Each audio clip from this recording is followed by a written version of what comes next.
What is going on, guys? For everybody that requested this Workhorse update video, I am happy to bring it to you. The only thing that I ask is that you tap, tickle, touch, or smash the like button, as well as comment down below and subscribe to the channel to let me know that you want more videos like this, because if you guys don't do those things, I can't make these videos when a lot of people get mad at me for making any other video besides AMC. Now, in this video, we are going to go over the fact that Ortex has signaled a short squeeze for Workhorse. We are also going to go over this article that is explaining how Workhorse filed a lawsuit against Oshkosh, the one who really crushed their hopes and dreams with the UPS contract, and we're going to go over the details with that, as well as the technical levels and obviously the short interest, because it is still at about 53%.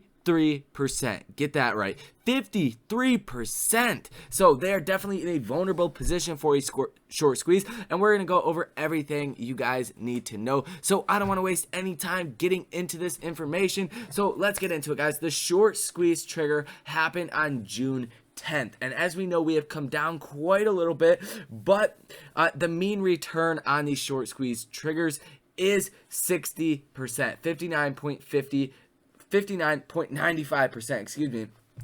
Significant of this of 95.54%. So this is a significant short squeeze alert that has came out. Now the signal return will be available in 11 days. As far as the short interest, we currently have 53.03% short interest percentage of free float, estimated shares on loan of 60.98 million shares as of T+2 data. So we did have trading day Thursday, so as of Tuesday we had a short interest change of 1.21%, return shares of 2.56 million, borrowed shares of 3.28 million. So that is a net gain to the total shares that are shorted of 722.08 thousand shares. So going up significantly day over day, and I do keep track of this. Now, as far as the days on loan, or average days on loan that shorts have held their short positions, 53.14 days, which is quite ironic. If you do pull it up to the 3-month chart, that would put us at about $13, give or take a little bit, but about $12-13. So shorts are not too far underwater, so it's gonna cause or have to be a bigger move to see the shorts actually start to cover in a very significant way. Now, as far as the utilization, it's at 96.85%, meaning it is very, very hard to get your hands on shares to actually sell short. Cost to borrow at about 7.31%, so that is signaling that we may or may not see a big move, but that is somewhat in the middle. It's not super low, but it's not super high.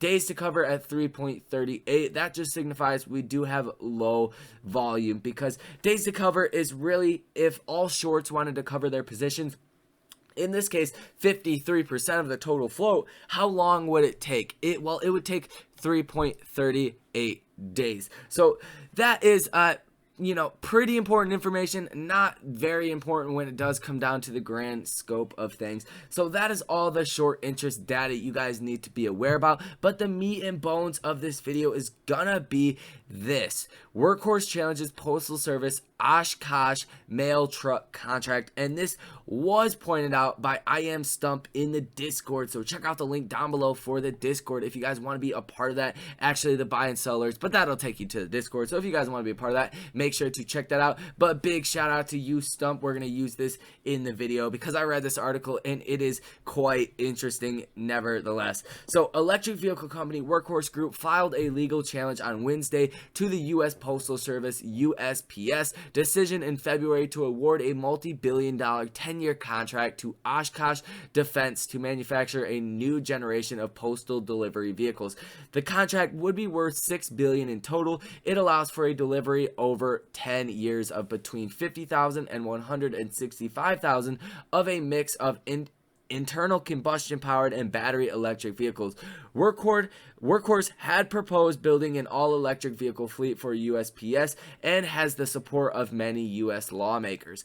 USPS did not immediately comment. The bid protest was filed in the US Court of Federal Claims under seal. UPS declined to comment on the challenge, but said, in quotes, pre-production design, tooling, and facility preparation are proceeding on schedule, with the first, in quotes, next generation delivery vehicles estimated to appear on carrier routes in 2023. Workhorse said in a statement it could not disclose further details, but in quotes, will provide further updates when appropriate and has permitted under its non-disclosure agreement. A judge will likely unseal a version of the complaint in the coming weeks. Reuters reported that planned bid challenged earlier Wednesday, sending Workhorse shares up more than 10%. Shares closed up 5.3% and heavier than normal trading. Oshkosh declined to comment on Workhorse protests, but said it looks, in quotes, forward to getting these highly capable vehicles into the hands of mail carriers. So that is all the information you can pull out of this article. We could have some good news. It could stay the same. If Workhorse gets this contract, we are going literally to the moon, and we could see one of the biggest short squeezes of all times, because this contract is worth about $6 billion.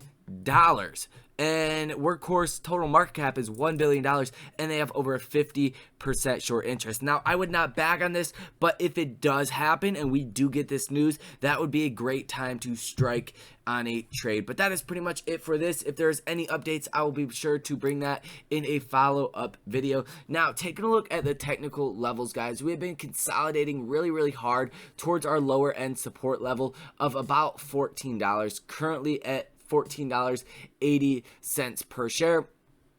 And really, we're having a very tough time breaking out past the $16 price point. Literally every single time we get to $16 or close to 16, we have been getting rejected and continue to sell off ever since then. But the overall trend is very flat. We're not hitting higher highs, we're not hitting lower lows. We go from hitting lower lows to hitting slightly higher highs. So there's not really an overall trend as far as bearish or bullish. It is, quite frankly, just neutral. And we do have a high short interest. So if we do break over that $16 price point, then we could see a lot of momentum. Now, if we do break out past our upper end resistance level that is currently at about $18.29, then we could absolutely fly on Workhorse. But the overall trend has been positive relative to where we were at just a couple weeks ago. At about $9.23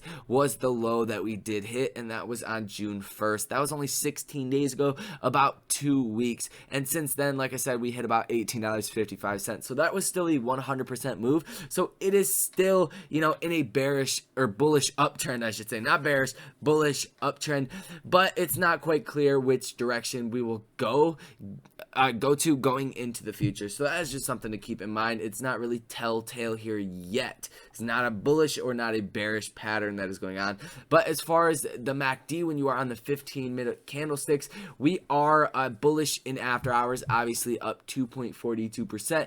It'll be interesting to see how this does play out, as a lot of momentum stocks are getting a lot of steam, and Workhorse does fall under that. Now, as far as the TSI, that is also bullish. As far as the MACD, they pretty much run together. So that is pretty much all for this video. We will look at the volume real quick. Significantly lower than what we have seen. Only 15 million volume for the day today. Even yesterday we had 38 million in volume. That is where we got that 10% pop. Like we read in the article, closed up about 5%.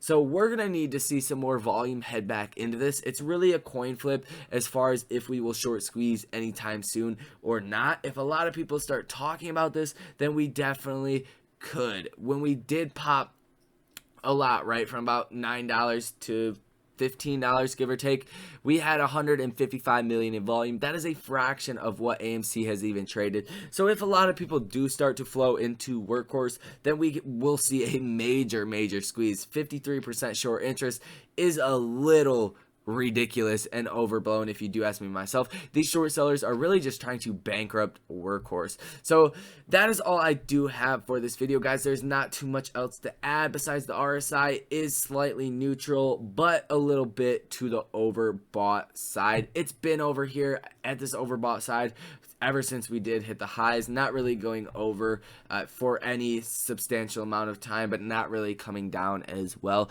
So take that how you want. It's not really signifying anything too important. But that is all I have for this video. If you guys want more updates like this, make sure to hit that like button and subscribe to the channel, as well as hit the notification bell to be up to date with these videos as soon as they are posted. Now, they might make you a lot of money, but I do apologize for stuttering around a little bit. A lot of people have asked for a Workhorse update video, and it is getting late, so I want to get through this as fast as possible and give you guys this information so you guys know about this heading into trading tomorrow, because like we see right now, in after hours up 2.42%, so it could be a very great day to make a trade on Workhorse. Keep in mind, not a financial advisor, so take this all with a grain of salt. Make sure to check out the links down below to get free stock up to $2,300 with Webull, as well as up to $70 in your choice of free stock with Public. I got $30 of Beyond Meat, as well as $50 worth of Tesla. It is worth rolling the dice and seeing what you do get. No deposit necessary, no need to even link a bank account, so it's literally by definition free money. As well as check out the link down below for the buy and sell alerts. We have been killing it over there, but until next time, you guys enjoy the rest of your night. Peace out.